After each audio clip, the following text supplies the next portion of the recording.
Okay, end of turn 5 in Twilight struggle. The Soviets have managed to take advantage of the large power blocks they've been building. A number of victory point cards they were able to get out this turn, and it definitely shows on the track. It was up to about 17 at one point. Oh, they still haven't taken...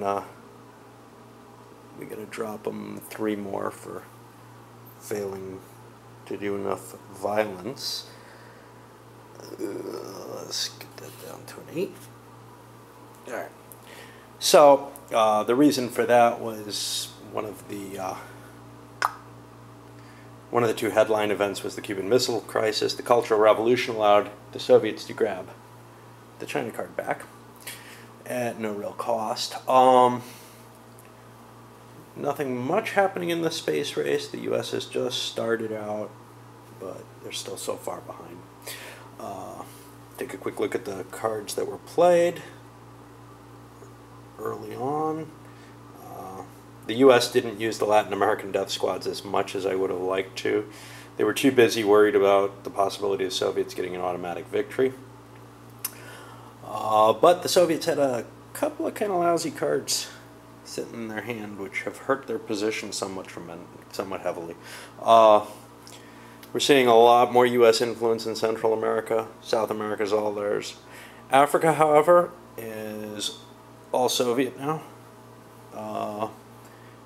They've lost some of their grip on the Middle East due to what Camp David Accords came into play here.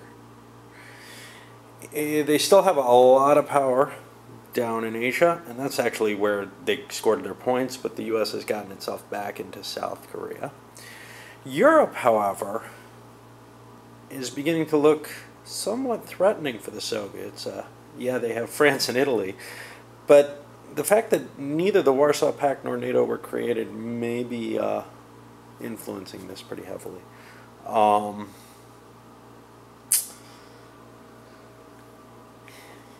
It's taking a while to get used to. I think I understand why in We the People I didn't like playing the first time I played. I'm not yet convinced that I'm ever going to really love these games. I know I've given a lot of words on why and why not. That was a moth. Okay. But I don't know, we'll see. I may be coming around, and maybe the large investment that I made in this one has to convince me that I at least like it somewhat. I don't know. I'll have to see.